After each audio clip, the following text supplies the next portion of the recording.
दोस्तों और साथियों, आज मुझसे पहले तमाम मुकर्रिर ने अपनी अपनी बातों को रखा और ये मीटिंग असेंबली के इलेक्शन को सामने रखकर लाएमान तैयार करने के लिए बुलाई गई और कुछ अहम फैसला लेना है। मैं सबसे पहले हमारे तमाम ही कार्यकर्ताओं का, तमाम ही वर्करों का, तमाम ही जिम्मेदारान का बहुत बहुत शुक्रिया अदा करता हूं कि आज मैं देख रहा हूं कि एक जबरदस्त बेदारी आप लोगों के अंदर मुझे नजर आ रही है। ये मीटिंग ना कोई आपको बोलने के लिए नहीं आया, आपको दावत देने नहीं आया, बल्कि आपको ऑफिस से फोन आया, व्हाट्सएप पे आपने पढ़ा और आप चले आए। ये बेदारी नजर आ रही है जो मजमा यहाँ पर है, अंदर भी है, बाहर भी है। मैं आपको बहुत बहुत मुबारकबाद देता हूँ। और अगर ये बेदारी अगर आप लोग असेंबली इलेक्शन तक बरकरार रखेंगे, पेटी बंद होने तक, तो इंशाअल्लाह असेंबली का चुनाव हमारा होगा और हम जीतेंगे।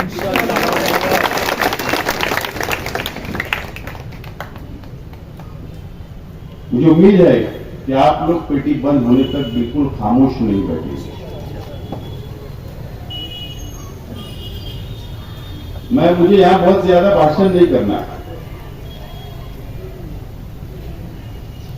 लेकिन तमाम ही वोटरों से, तमाम ही कार्यकर्ताओं से, जिम्मेदारान से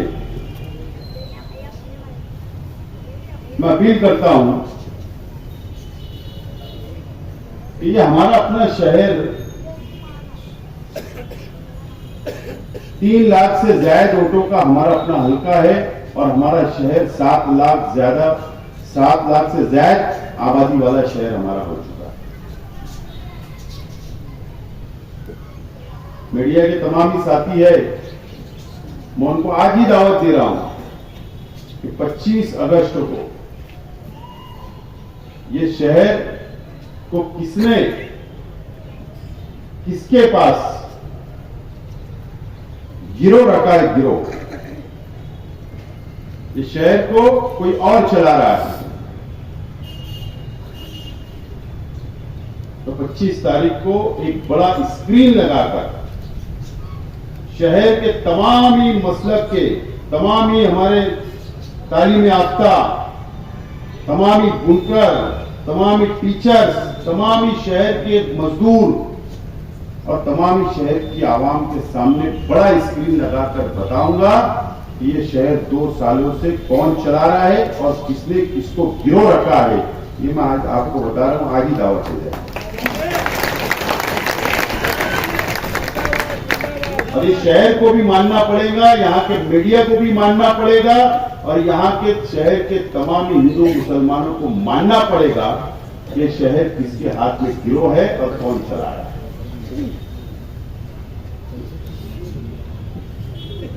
तमाम ही कार्यकर्ताओं से मेरी अपील है कि इलेक्शन ये बहुत अहमियत का इलेक्शन है और ये इलेक्शन में आप लोगों को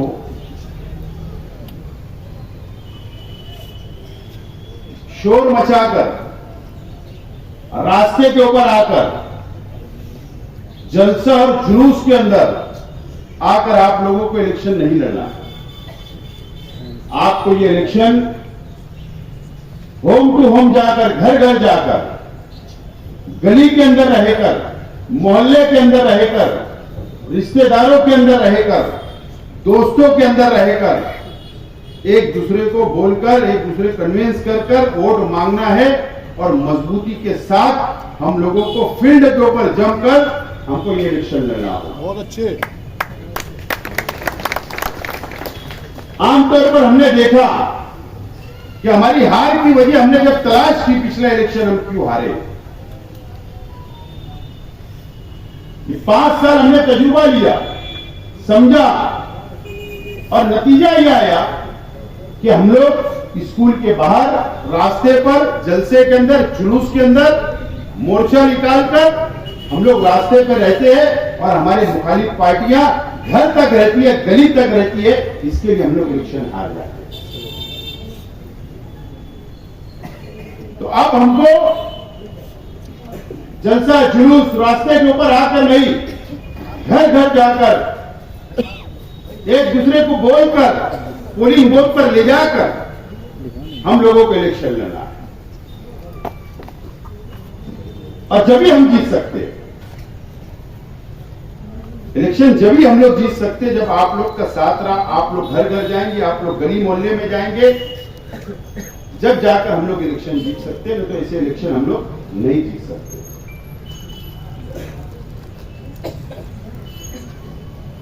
सोशल मीडिया हमारा कमजोर जरूर है, लेकिन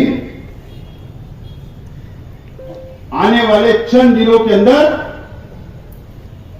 इंशाअल्लाह हमारा सोशल मीडिया मालेगांव शहर के अंदर सबसे बड़ा सोशल मीडिया होगा और सबसे पावरफुल सोशल मीडिया। आपको नजर आएगा, शहर को नजर आएगा। आज भी मैं मानता हूं कि मालेगांव शहर के अंदर वर्करों की फौज सबसे बड़ी, सबसे ताकतवर, सबसे डेरिंगबाज, सबसे बहादुर अगर किसी के पास फौज है तो यह हमारे पास है, आपके पास है। बात याद रखिए, किसके पास फौज नहीं है। आप अगर सिर्फ दम देंगे तो भाग जाएंगे। आप लोग इतने बहादुर हो, इतनी बड़ी फौज, इतने ज्यादा वर्कर किसी के, कोई पार्टी के पास नहीं है। सिर्फ मुजोर लोग है, वो मुजोर, सिर्फ मुजोर है। तुम काम भी करते, आवाम का काम भी करते, और तुम बहुत बहादुर है। तुम किसी चौक के अंदर खड़े रहकर अपनी बहादुरी बताओ, आपको खुद आपकी ताकत का अंदाजा हो जाएगा। एक वर्कर के साथ अगर कुछ गलत होता है तो दूसरे वर्कर ने उसको दूर से नहीं देखना चाहिए। एक वर्कर के साथ कोई गलत करता है तो एक चौक में अगर कोई वर्कर के साथ गलत होता है, 100 वर्कर उसके साथ खड़े हो जाओ और उनका बहादुरी से मुकाबला करना पड़ेगा तुमको। पोलिंग बूथ के ऊपर कोई दादागिरी करेगा एक वर्कर के साथ तो आपको भी 100 नहीं 500 खड़े रहकर उसका मुकाबला करना पड़ेगा।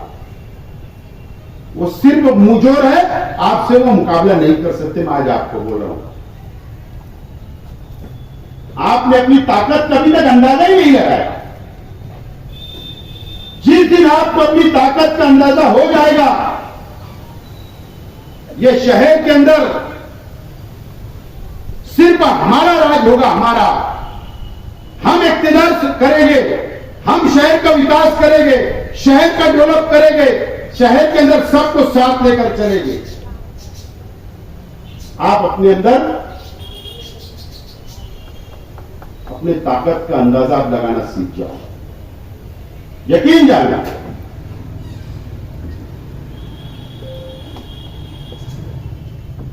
शहर के एमएलए ने कोई काम नहीं किया, शहर को ले जाकर बेच डाला है, शहर को गिरो रख दिया है। ये बात आवाम को बोलना पड़ेगा। मैं 25 तारीख को तो पूरा पोस्टमार्टम करूंगा, पूरा पोस्टमार्टम करूंगा।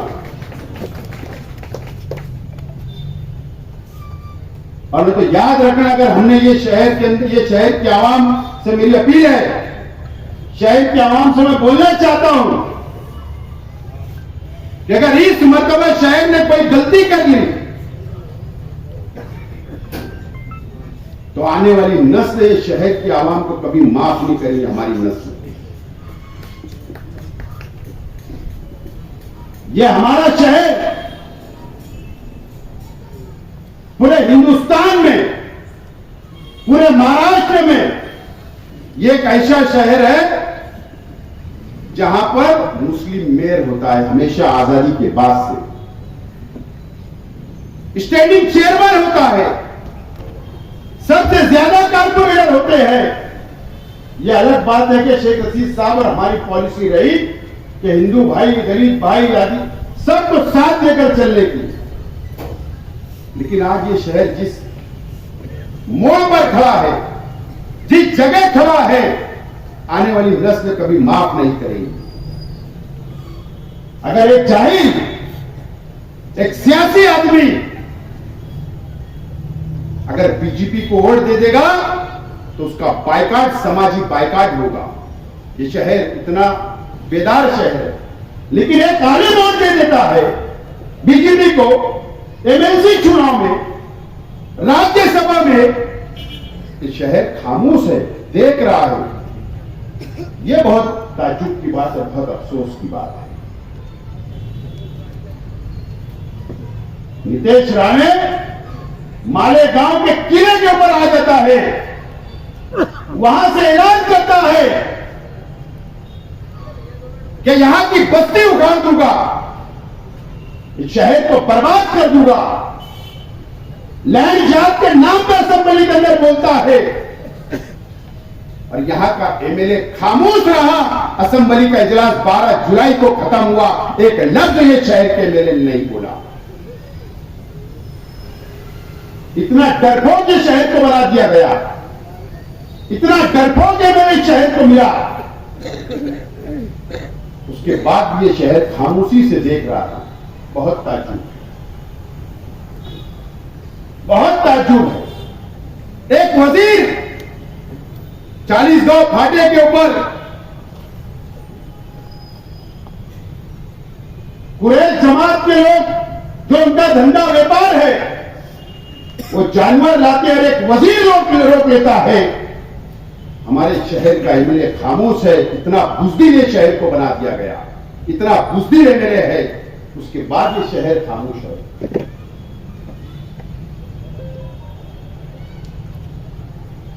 क्या वजह ये शहर खामोश है? यह मस्जिद और मीनारों का शहर, यह तहरीकों का शहर, बड़ी बड़ी तहरीकें शहर ने चलाई। ये शहर ने हिंदुस्तान के अंदर आजादी दिलाई। ये मालेगांव को आजाद किया वो शहीद, ये वो शहर से हम हैं।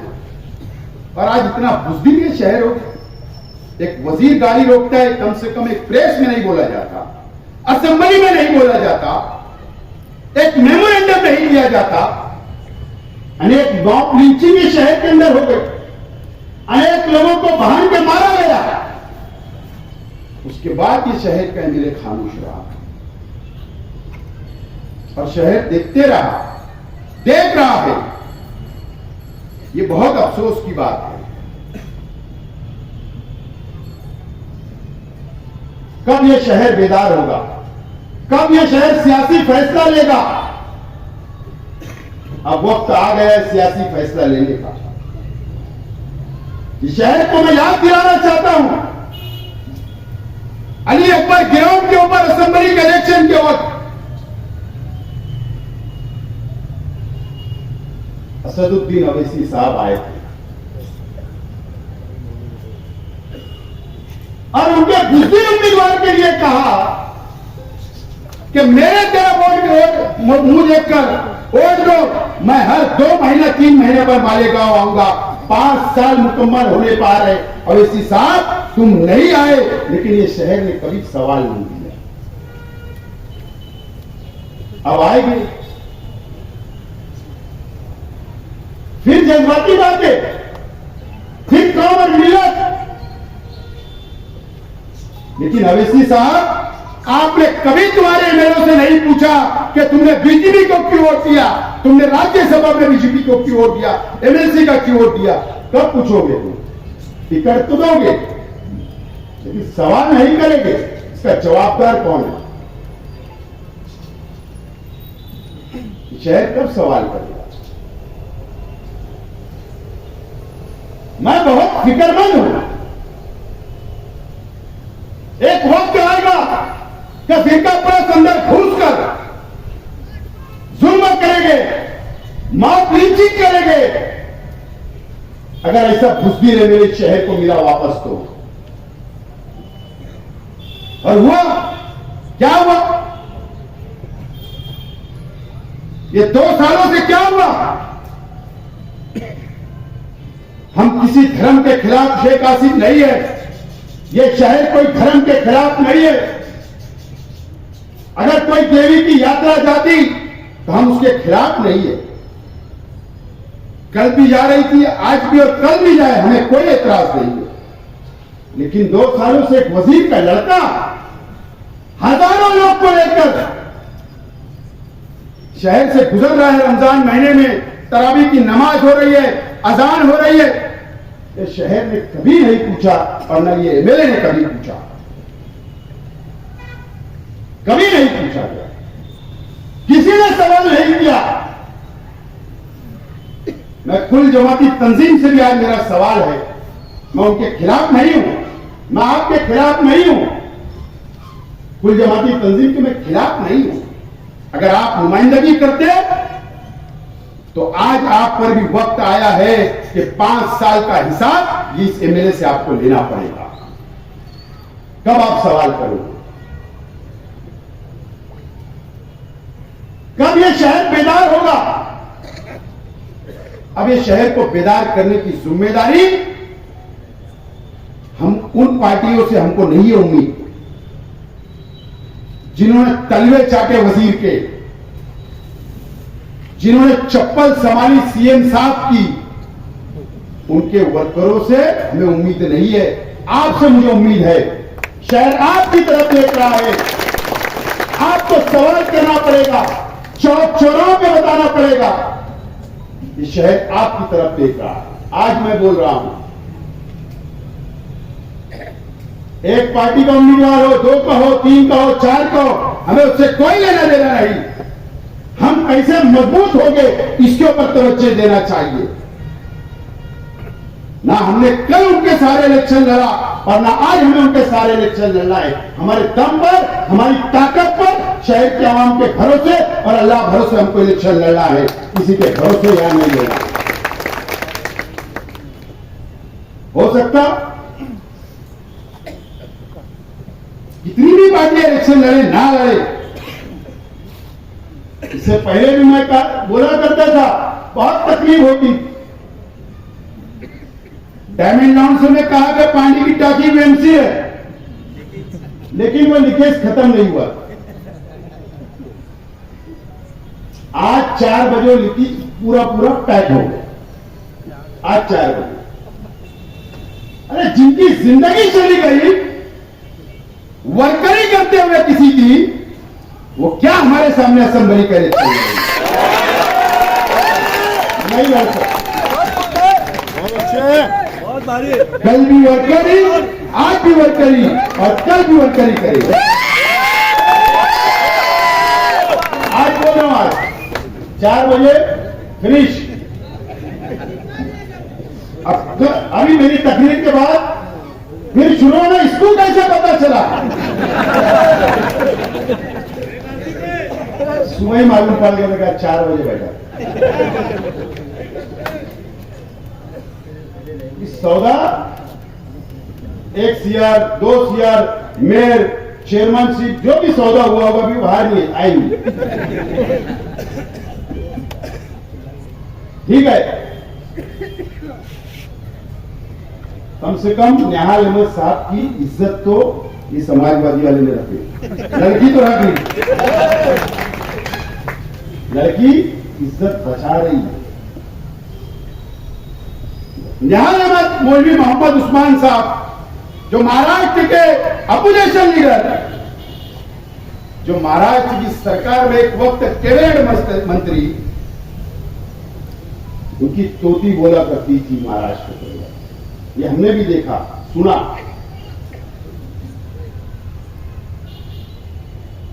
उन्नीस के अंदर उन्होंने भी वर्करी कर डाली। अगर निहाल साहब हयात होते तो निहाल से वर्करी करने नहीं देते। ठीक है, इन्होंने तो वर्करी करना छोड़ दिया, ऐसा मुझे आज लगता है, कल का भरोसा नहीं। 9 क्रांति दिन जरूर है, कोई नई क्रांति ना हो जाए कि फिर वर्करी का ऐलान हो जाए। 9 अगस्त से क्रांति दिन जरूर है, लेकिन कोई नई क्रांति ना हो जाए कि इनको भी वर्करी करना पड़े। अब मैंने तो ये ऐलान किया कि टिकट मिले ना मिले, और मैं आज वापस बोल रहा हूं, और अल्लाह को हाजिर नाजिर जान के बोल रहा हूं मीडिया के सामने, आप लोगों के सामने, मैंने कभी भी कांग्रेस पार्टी का टिकट मांगा नहीं। कभी भी कांग्रेस पार्टी के लीडरान को मैंने ये नहीं कहा कि मुझको आप टिकट दो या आपकी पार्टी में दो, और ना मैंने राष्ट्रवादी कांग्रेस पार्टी से कहा कि आप मुझे टिकट दो। मेरा यह मानना है, हार और जीत की कोई परवाह ना मैंने कभी किया और ना इंशाल्लाह आइंदा करूंगा। शेख रशीद साहब बोला करते थे, इसी जगह पर बोले थे शेख रशीद साहब ने 2014 में मेरी गैर मौजूदगी में, जब शेख रशीद साहब ने वर्करों की मीटिंग बुलाई और शेख रशीद साहब ने कहा कि मैं आसिफ का इलेक्शन लड़ाना चाहता हूं असेंबली, तो कई वर्कर बीच में उठे, कई साहब के दोस्त उठे, उन्होंने मुखालफत की कि शेख आसिफ नहीं चलेगा। साहब पर क्या जुमला था। अबे आज वक्त क्या बोले, मैं उसको खड़ा करूंगा, इतना ही होगा ना, मुझे हार जाएगा, लेकिन आज उसको नहीं खड़ा करूंगा तो कब। और अल्लाह ने मुझको कामयाबी दी और पहली मर्तबा मैं खड़ा हुआ, एमएलए बना। ये शेख रशीद साहब ने सिखा के गए हमें, हार और जीत की परवाह नहीं है। और मेरा ये मानना है कि हमारी ताकत इतनी बढ़ा लो, हमारी ताकत इतनी ज्यादा होना चाहिए कि मुंबई से और दिल्ली से चल के टिकट तुम्हारे पास आए, इतनी ताकत।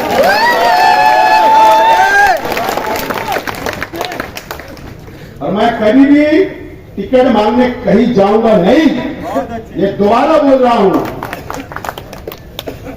चाहे सोनिया गांधी का फोन है, राहुल गांधी का है, महाराष्ट्र के लीडरान का है, कहीं टिकट मांगने जाऊंगा नहीं, और न मैं कांग्रेस से कभी इलेक्शन लड़ूंगा नहीं। ये बात आज साफ बोल रहा हूं।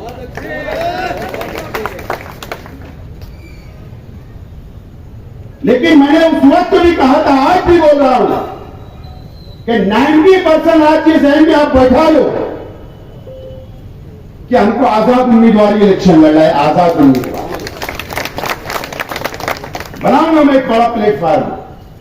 तैयारी चालू है मेरी, कई लोगों से मैं मुलाकात कर रहा हूं, कई लोग मेरे साथ आने के लिए तैयार है। ये देखो इतनी बड़ी फौज बैठी है, कमी है क्या? ये बैठे हुए इतनी बड़ी फौज है, एक प्लेटफॉर्म हम जरूर बनाएंगे, लेकिन 90% ये जहन बना लो कि हमको आजाद उम्मीदवार की हैसियत से चुनाव मैदान में उतरना है और लड़ना है और इंशाअल्लाह जीतना है। यह आपके बदौलत मैं बोल रहा हूं। क्या कोई कुछ भी बोलता है कि मैंने टिकट मांगा, मैंने टिकट मांगा, मैंने टिकट मांगा, इतना कमजोर ना आप है और ना मैं। कमजोर है ही हम, अल्लाह का करम है। आवाम के काम करते, गरीबों के काम करते, एक भीख मांगने वालों का भी काम करते, एक मां का भी काम करते, एक बहन का भी काम करते, एक बेवा का भी काम करते, एक विधवा का भी काम करते। हम उनकी दुआ है, उनका साथ है, इसलिए मजबूत है। सिर्फ अमीरों का काम नहीं करते। और मुझे इस शहर के आवाम पर पूरा भरोसा है इस मर्तबा, चाहे कोई भी समाज, कोई भी बिरादरी, आजकल बिरादरीवाद चल रहा है, लेकिन मुझे उस पर कुछ नहीं बोलना है। लेकिन शहर की तमाम ही छोटी बड़ी बिरादरियां, हर बिरादरी, हर मसलक के ऊपर मुझे पूरी उम्मीद है, पूरा भरोसा है कि इस मर्तबा हर समाज, हर बिरादरी, हर मसलब की वोट इंशाअल्लाह आपके उम्मीदवार शेख आसिफ को मिलेगी, ऐसा मुझे यकीन है। और तुम कितनी भी मेहनत कर लो, मैं हूं, आप हो, हमारे बस में सिर्फ वो मेहनत करना है, जद्दोजहद करना है। इज्जत और जिल्लत अल्लाह ताला की तरफ से आती है, फैसला होता है, ये हमारा ईमान है। फिर चाहे तुम करोड़ों लगा दो, लाखों लगा दो, उससे कुछ नहीं होता। लेकिन आप लोग तैयार हो ना? नहीं तो मैं यहां तकरीर कर रहा हूं सिर्फ, आप हो ना तैयार? कोई भी हालत में लड़ना है, शहर को बचाना है, नाकारों को घर भेजना है।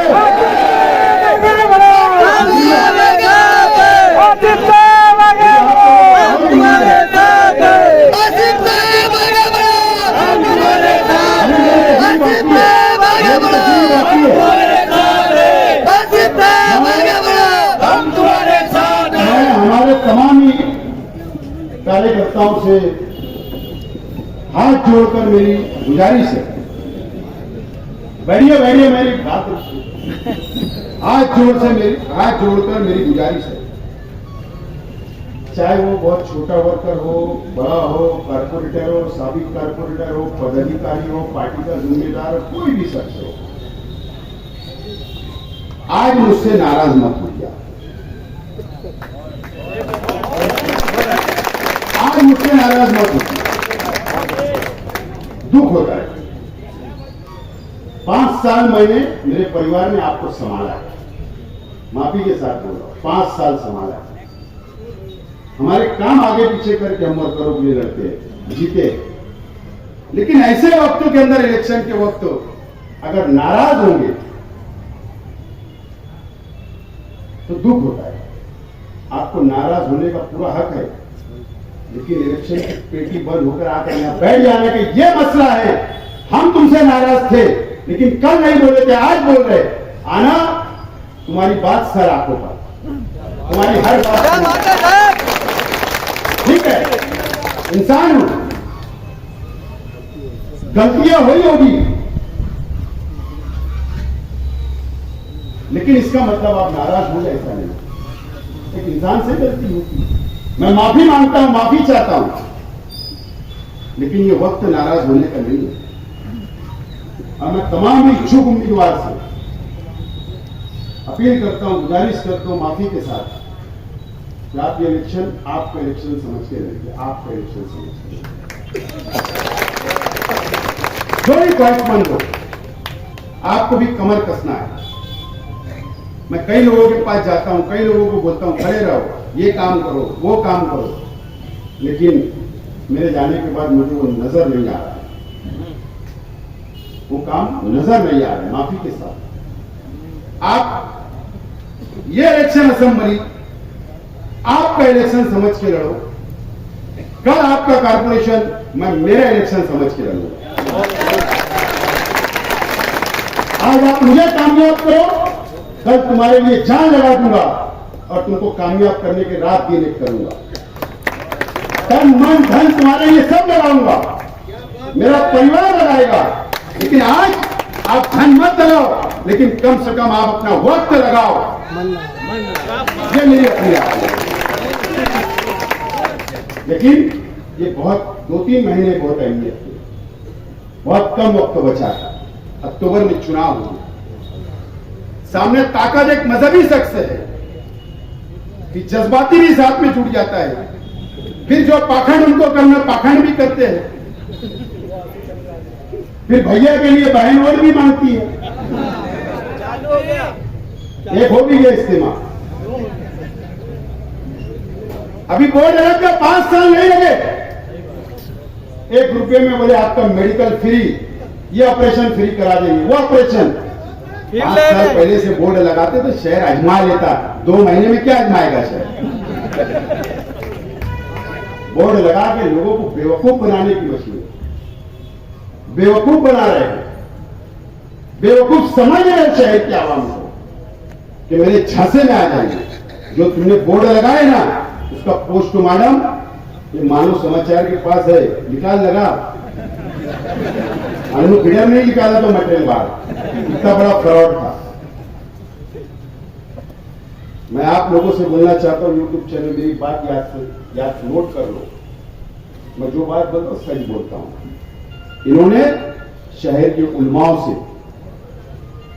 मदरसे के अंदर बच्चों को तालीम देने वाले हाफिजों से, इमामों से, पता है आपको, बिजनेस के नाम पर 10-10 हजार रुपया जमा किया, 10-10 हजार रुपया। कितना प्रॉफिट मिलना चाहिए 5 साल के अंदर? 10 हजार रुपये का।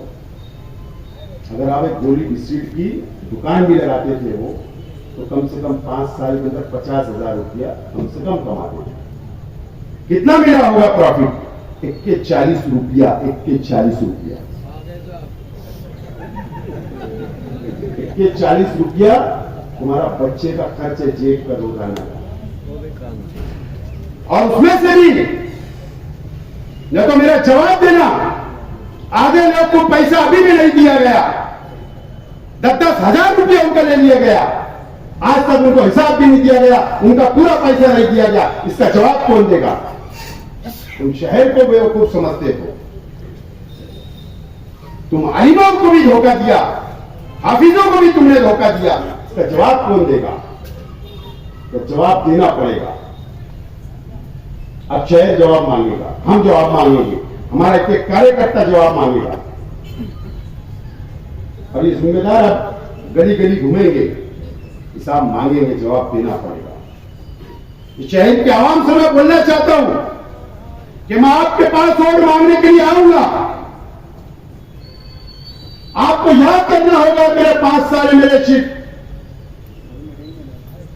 कि मैंने क्या आपके लिए किया, आपके बच्चों के लिए मैंने क्या किया था।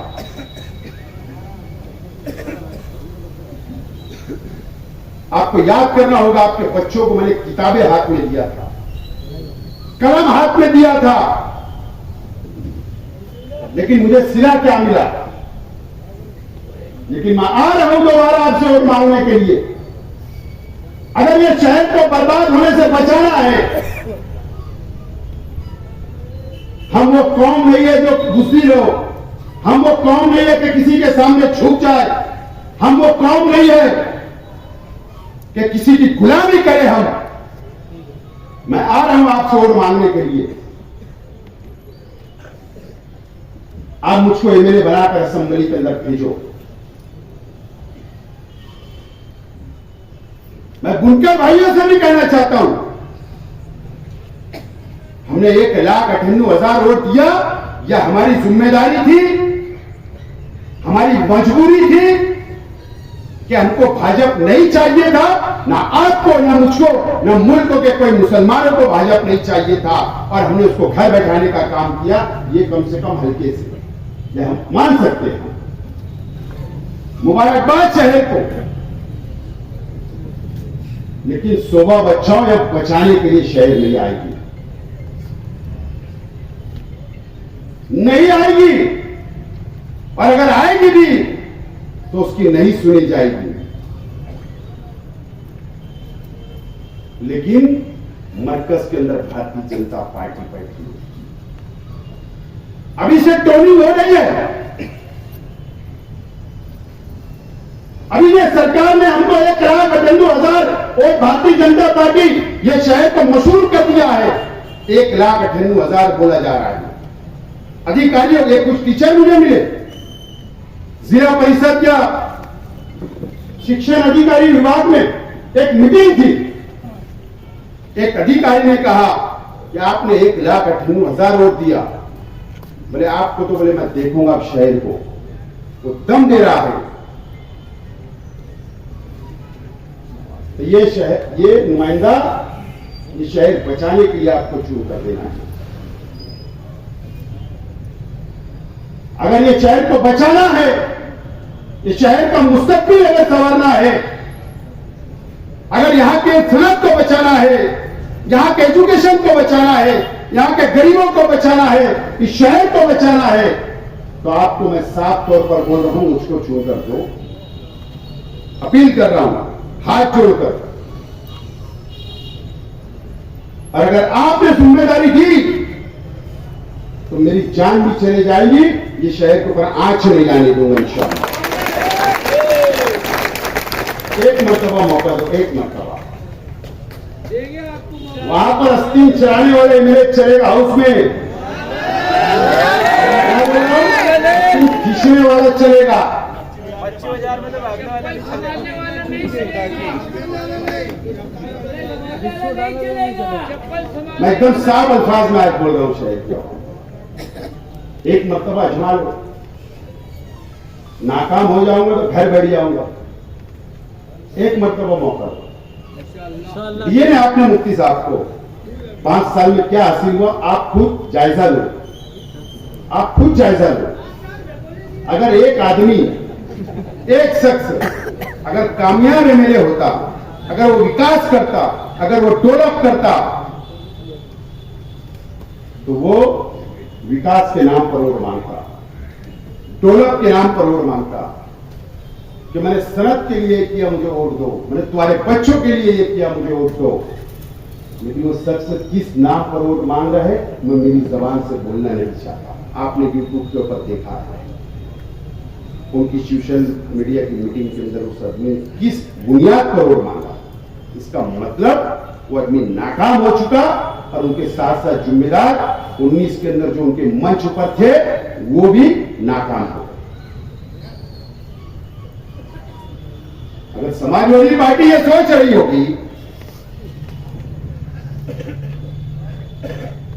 क्या हमारा कुछ नहीं था, तो आप भी जिम्मेदार हो, आपके ऊपर मैनिफेस्टो पर आपका भी फोटो लगा, उसका जवाब तुम कैसे दोगे? उसका जवाब देना पड़ेगा, मेरे भाई को भी जवाब देना पड़ेगा, हमें 6 वाले को। वो कैसे जवाब देंगे? सब नाकामी की जिम्मेदार जिनका मैनिफेस्टो पे फोटो था वो तमाम लोग नाकाम है, वो भी जिम्मेदार है। ये शहर को बर्बाद जो हो रहा है उसके जिम्मेदार ये सब लोग हैं। 25 साल का हिसाब समाजवादी वालों ने मांगना, वाह वाह, बहुत हो गया। असलम भाई 25 साल का हिसाब दे दूंगा, तुम जवाब दे दो, मैं नहीं देता। 35 का मानेंगे, 25 का कुछ दे तो मैं बरादरी वालों को देता जवाब, तुम जवाब दे दो। अरे वाडिया बनना देख लो, रोज कारपोरेशन में जाते ताहिर शेख रशीद साहिबा, शेख रशीद साहब दुनिया चले, वाडिया अली अकबर, हारून अंसारी, क्या चाहिए? ये Agra road, bridge, road, flyover, Urdu घर, गिरनारी पानी,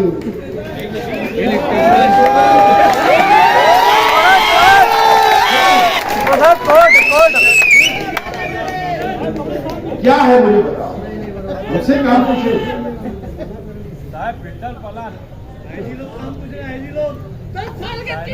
बोले गुरुवार वार्ड में बोले हमने कलम दी, ITI कॉलेज बंद हो गई। 13 नंबर स्कूल बंद हो गई, 13 नंबर स्कूल गांधीनगर में। कितने स्कूलें बंद हो गए?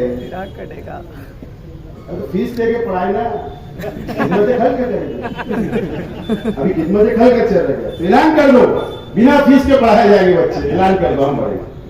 सब फालतू वाला धंधा है, वो धंधा। Business, education, business. हमको कुछ सिखाओ कहो मत, सिर्फ हम जवाब तुमको नहीं देते थे, लेकिन तुम हमको छेड़ोगे तो जवाब मिलेगा, तुमको भी मिलेगा और करारा मिलेगा। बाकी जो वर्करी करे तुमको छोड़ दो, जो मैदान में आए उसको जवाब, जो मैदान में आएगा उसको जवाब, जो वर्करी करेगा उसको जवाब नहीं। हाँ, लेकिन हमारे कोई आड़े आया तो उसको जवाब मिलेगा, लेकिन सियासी है ना तो तुम बोल दोगे फिर सारा यूट्यूब के रिकॉर्डिंग उड़ाते, फिर पेन ड्रामे लगाते, फिर पुलिस को देते।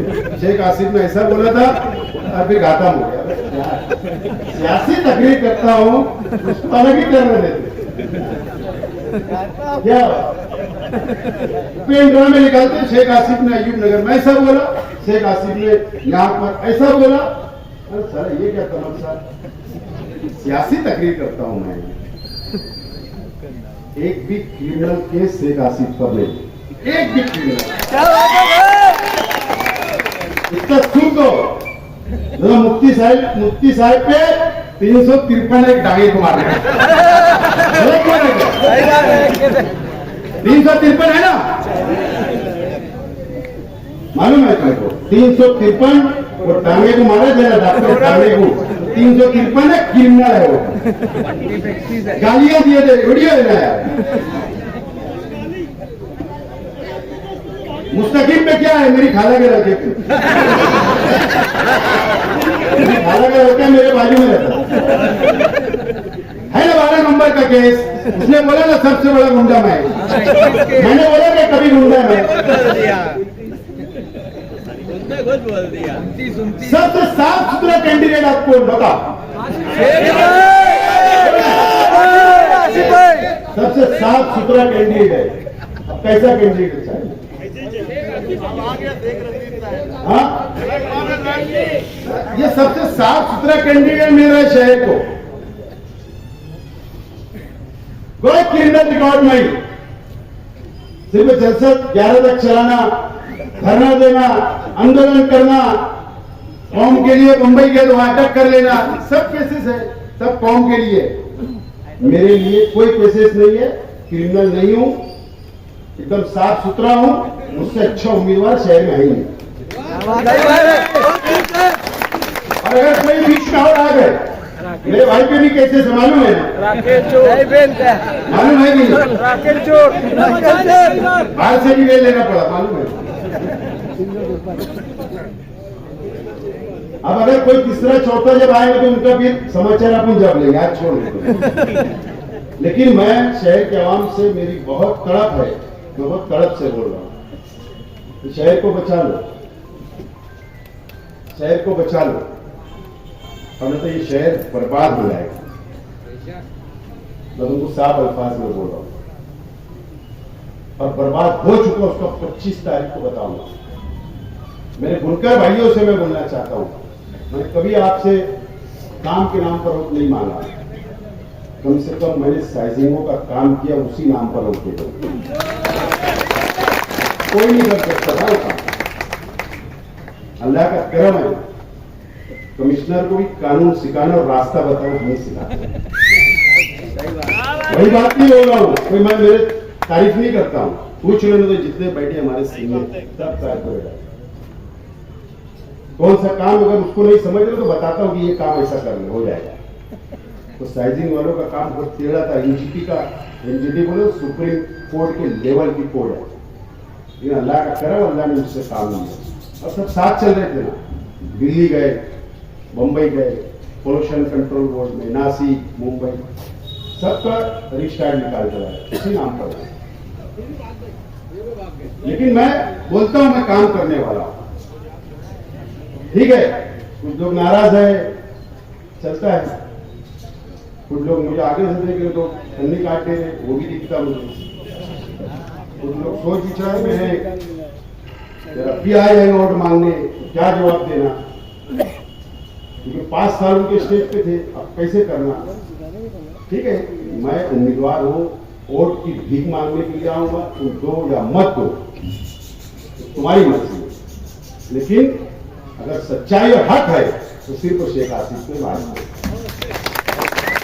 तमाम ये चीजें मैं मेरे वर्कर, मेरे साथियों, मेरे दोस्तों, आप बहुत जाबाज होना, आपके लिए तकरीर कर रहा हूं। आपको मटेरियल दे दिया मैंने मेरी तकरीर के अंदर, इतने पॉइंट दे दिए, बाकी वो रोक के रखा हूं। जाकर अपने अपने वार्ड के अंदर फैल जाओ, गलियों में फैल जाओ, मोहल्लों में फैल जाओ, और आप सोशल मीडिया के ऊपर हमसे मुकाबला करना चल दिए होगा। अब सोशल मीडिया पे डिपार्टमेंट से मेरी रिक्वेस्ट है कि कुछ हरामखोर लोग अभी तक जातियात को इतना बंद नहीं करे,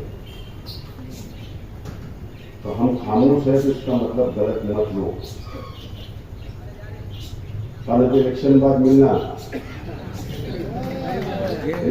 मिलना जो पुलिस स्टेशन की हद्दी में रहते हैं वहीं पर हम मुलाकात करेंगे। ये अभी तक खामोश है तो इसका मतलब गलत मत लो, बुद्धि नहीं हम। तो आप लोग सब बात से मेरी सहमत है? जितनी तकरीर की एक एक बात यहाँ से निकलना है, घर जाना है, मोहल्लों में बैठना है, इंशाअल्लाह असेंबली जीतना है क्या? और अल्लाह से दुआ करो कि अल्लाह ये शहर को बचाने के लिए शेख हासिम को कामयाब कर दुआ करे।